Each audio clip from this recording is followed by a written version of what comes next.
Ja, Here Jesus, ons wil U aanbid vanmôre as die lewende God. Die lewende God wat ook vandag nog met ons praat deur sy woord. Woorde wat lewe gee, woorde wat troos gee, woorde wat hoop gee. Dankie Here dat ons vanoggend ook kan bid vir hulle wat deur moeilike tye gaan. En vir hulle die troos kan gee wat dwars deur U woord weer klink. Jy is nie alleen nie. God is by jou. Dankie dat dit ook vir ons wat vanoggend hier sit, ons geloof weer kan versterk en bevestig om te weet, hier waar ons tussen 'n klomp ander gelowiges bymekaar is U op 'n besonderse manier teenwoordig. Ek bid Here dat ons vandag U stem sal hoor. Ek bid Here dat ons vandag U nabyheid sal ervaar en dat ons hier sal uitstap en sê, vandag het ek God ontmoet. Seën ons saam wees in Jesus naam. Amen.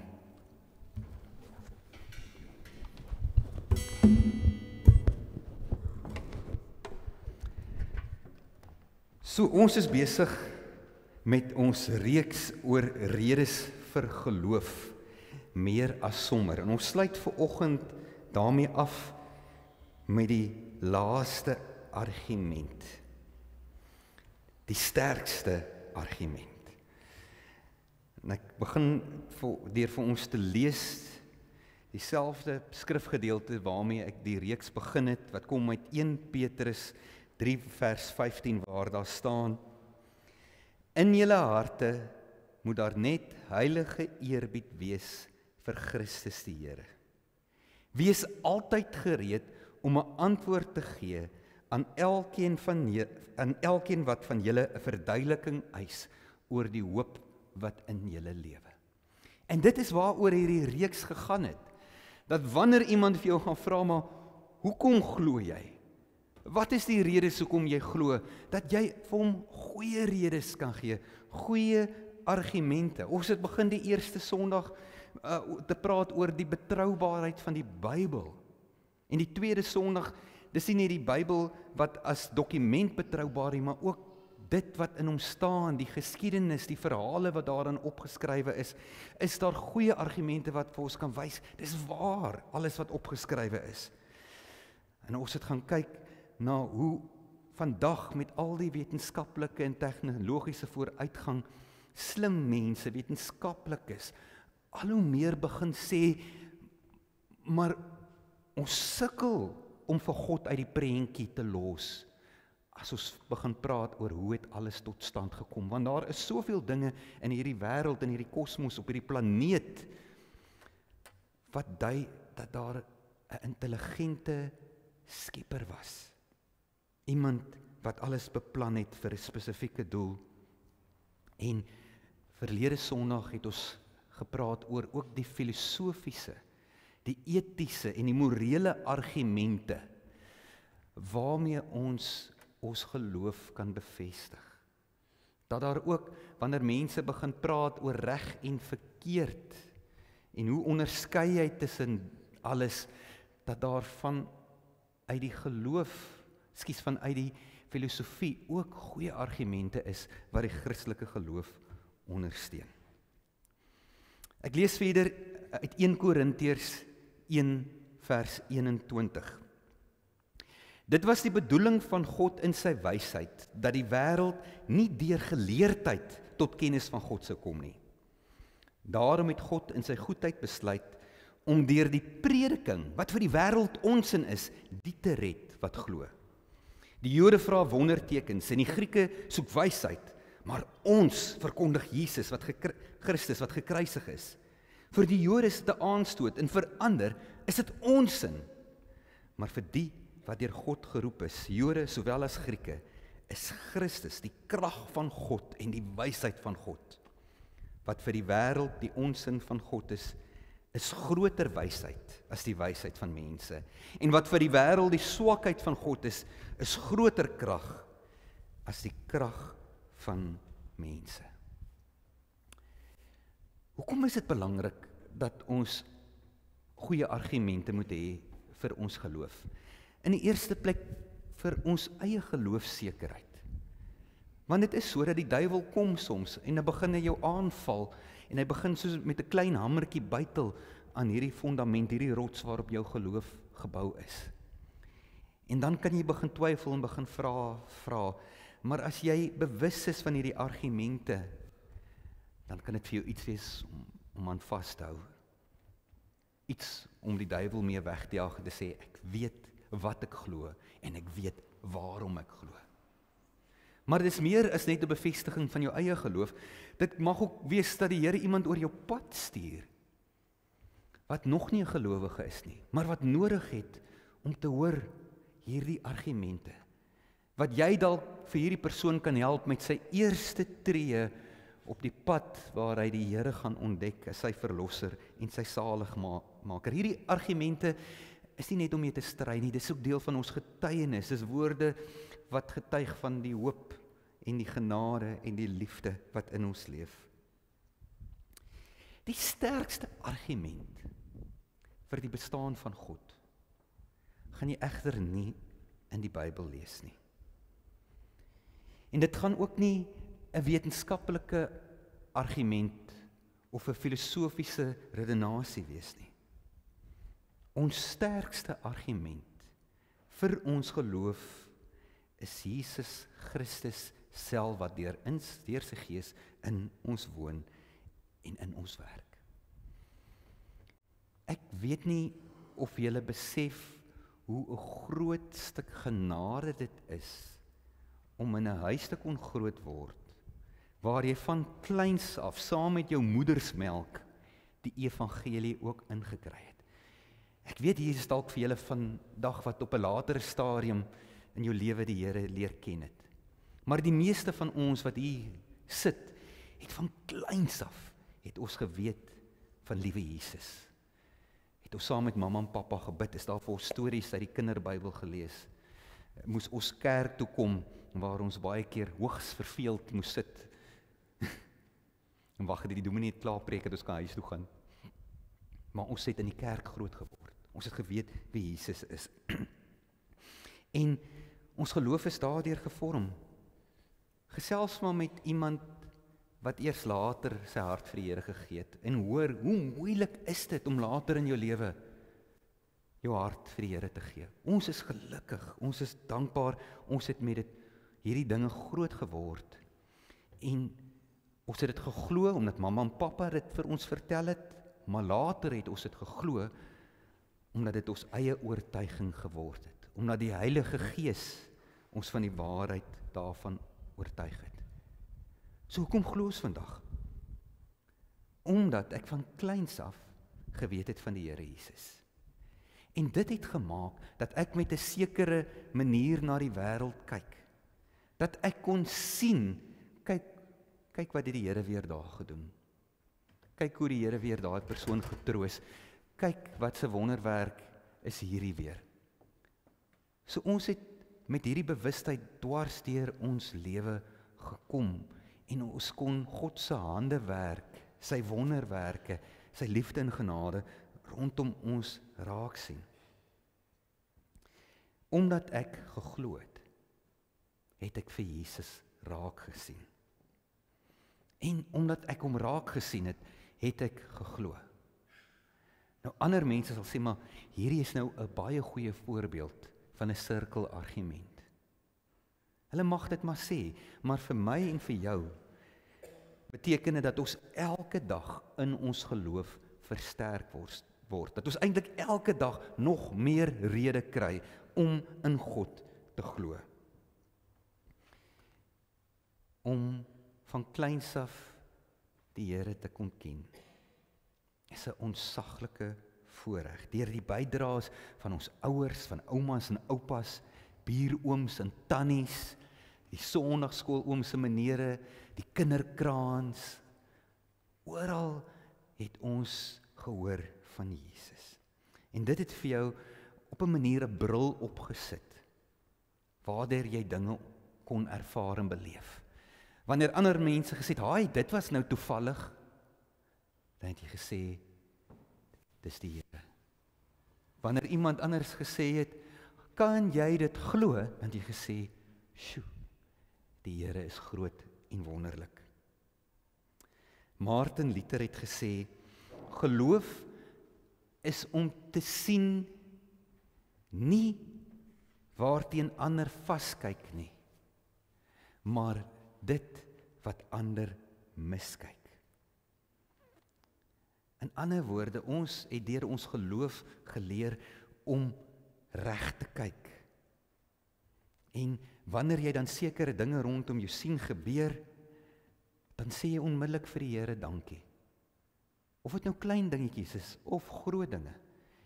Jy's laat vir 'n doktersafspraak, en jy ry en jy jaag, jy's bekommerd, want jy voel nie lekker nie, of daar's uitslae waarvan jy moet hoor, en op pad na die dokter se spreekkamer kry jy al die ligte groen.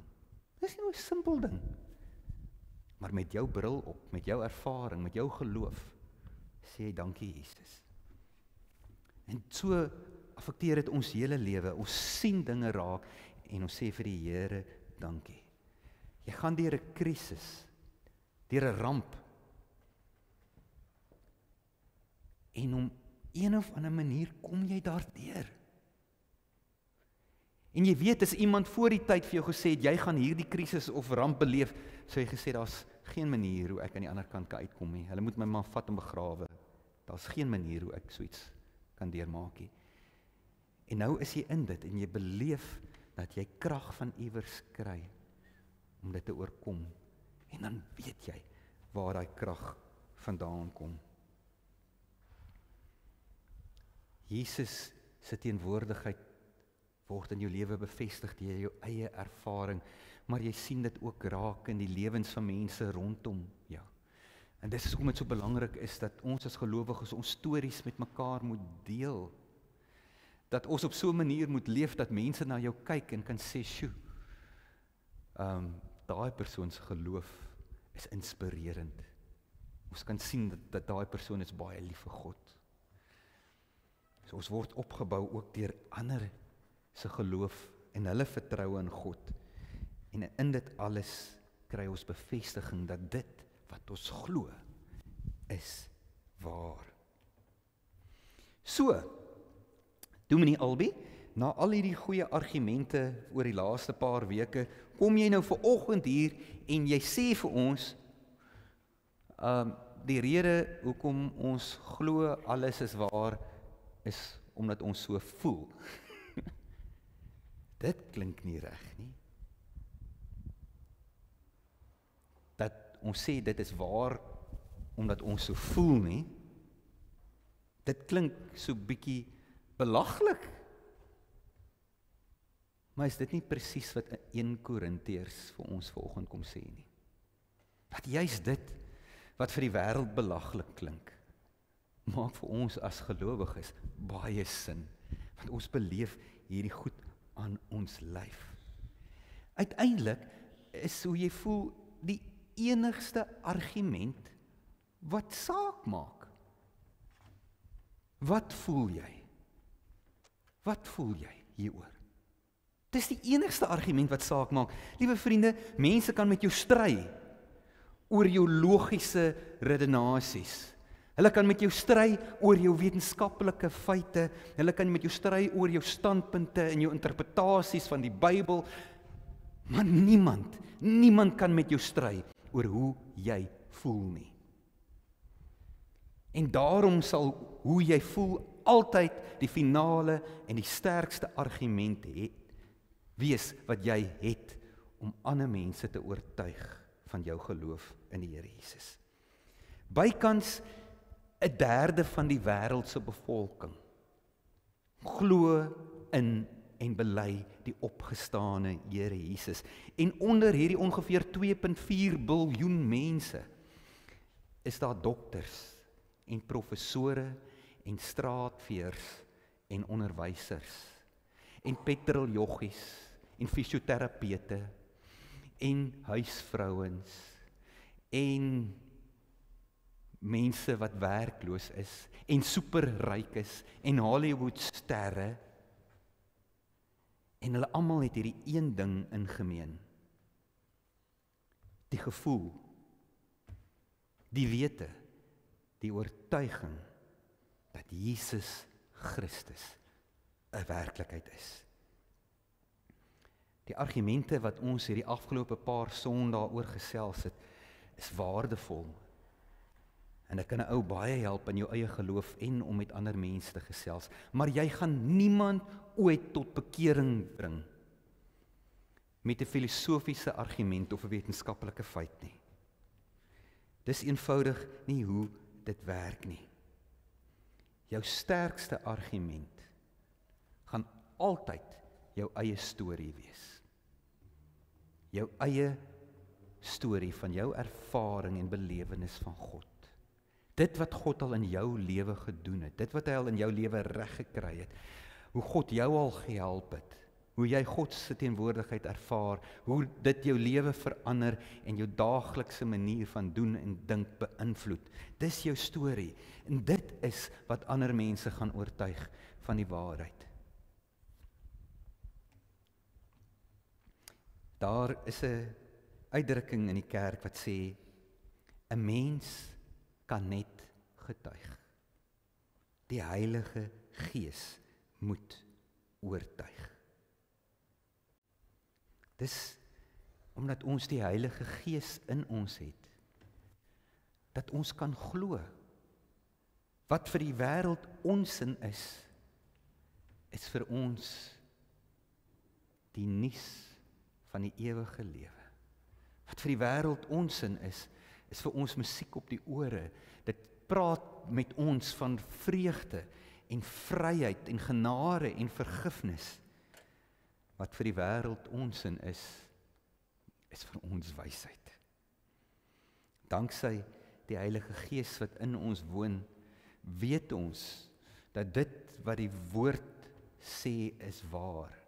Weet ons dat dit wat ons hier in ons binneste voel, is nie maar net 'n ou storieetjie, 'n feeverhaaltjie, net 'n gevoel wat weer kom en gaan nie, maar ons weet, dis die sekerheid van God se verlossing, bevestig deur die bloed van die Here Jesus aan die kruis van Golgotha en geskryf in ons harte deur God self. Ek glo vandag. En as mense vir my vra hoekom ek glo, dan begin ek nie deur te hulle vertel van al hierdie wetenskaplike argumente of die filosofiese redenasies nie. Nee, as mense vir my vra hoekom ek glo, so begin ek deur vir hulle te vertel, want ek weet Jesus is lief vir my. En laat ek jou vertel, hoe weet ek dit? En dan vertel ek hulle my storie.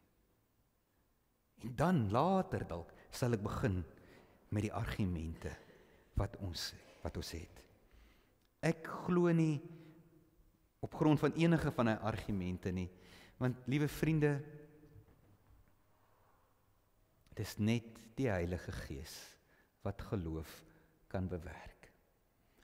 En daarom sit ek en jy vandag hier. En ons enigste reaksie op al hierdie dinge wat ons hoor, kan maar net wees, dankie Vader, dat U vir my gekies het om U kind te wees. Dis wat genade is. Jou geloof is nie gebaseer oor sekere waarhede waaraan jy glo nie. Jou geloof is daar omdat God jou gekies het om sy kind te wees. Alistair McGrath is 'n Ierse skrywer, 'n predikant en 'n filosoof, en hy het dit baie mooi gestel. Hy het gesê, geloof is nie iets wat ons kan bereik nie. Dit is iets wat God in ons bereik. Geloof is nie iets wat ons kan bereik nie, dis iets wat God in ons kan bereik. Liewe vriende, so ons kan maar net sê, dankie vir die Heilige Gees, wat maak dat ons vandag hier kan sit en kan sê, hierdie is wysheid. Dis nie ons nie. Dankie, Here. Ek gaan vra dat ons nou gaan opstaan, en dan gaan ons hardop Ons het nou vir mekaar gesê dat ons weet dat ons glo. Ek wil hê ons moet nou hardop bely wat ons glo. En ons gaan dit 'n bietjie anders te doen as gewoonlik. Wel, mense doen dit elkeen maar gewoonlik op hulle eie manier. Sommige mense maak hulle oë toe, party kyk op, party kyk af. Maar ek wil vanoggend as ons die belydenis van geloof doen, vra dat jy jou oë moet oophou. En veral jou ore, en dat jy 'n bietjie sal luister en sal kyk rondom jou na die ander mense. En bewus word van jy is nie alleen in jou geloof nie. Soos jy vanoggend jou geloof bely, dit wat jy glo, is die tussen 200 en 300 ander mense in hierdie kerk vanmôre wat dieselfde as jy glo. Maar never mind die 200 of 300 wat hier is daar vanoggend tussen ongeveer 2,4 biljoen mense op hierdie planeet wat dieselfde as jy glo en dieselfde as jy bely. Nie omdat hulle oulik of goed is nie, maar omdat God hulle gekies het en in sy Heilige Gees in hulle woon. Vriende, kom ons staan en dan doen ons hardop saam die belydenis van ons geloof.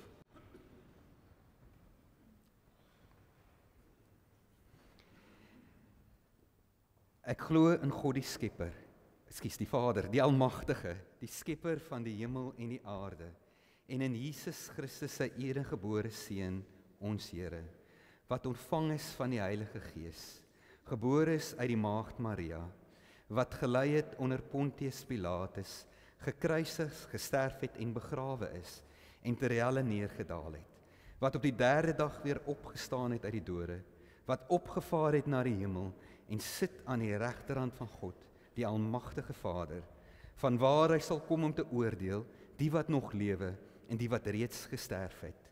Ek glo in die Heilige Gees. Ek glo aan 'n heilige algemene Christelike kerk, die gemeenskap van die heiliges, die vergifnis van sondes, die opstanding van die vlees en 'n ewige lewe. Amen. Kom maar sit, dankie. Kom ons bid saam. Hemelse Vader, dwars oor hierdie wêreld vanoggend, kom biljoene gelowiges bymekaar om te getuig van hulle geloof in U, om U te aanbid met prediking, woordverkondiging, lofprysing en die gemeenskap van gelowiges. Biljoene gelowiges, Here, wat gered is uit U genade. Gelowiges wat glo, omdat U Heilige Gees hulle van hierdie waarheid oortuig het. En daarom, vanoggend kan ons maar net hier sit en sê, dankie Jesus. Dankie dat ons die kinders kan wees. Dankie vir almal wat 'n invloed gehad het in ons lewens om ons op hierdie pad te sit. Maar dankie vir al o Heilige Gees, wat ons uiteindelik van dit alles oortuig het. Here Jesus, en ek bid dat U vir ons die vrymoedigheid sal gee om te bly getuig. Here, ons het die kennis, ons het die wysheid, ons het die argumente, en meer as alles, ons het U Heilige Gees wat ons bystaan, dat ons sal gaan vertel van hierdie oneindige groot, almagtige God, drie enig.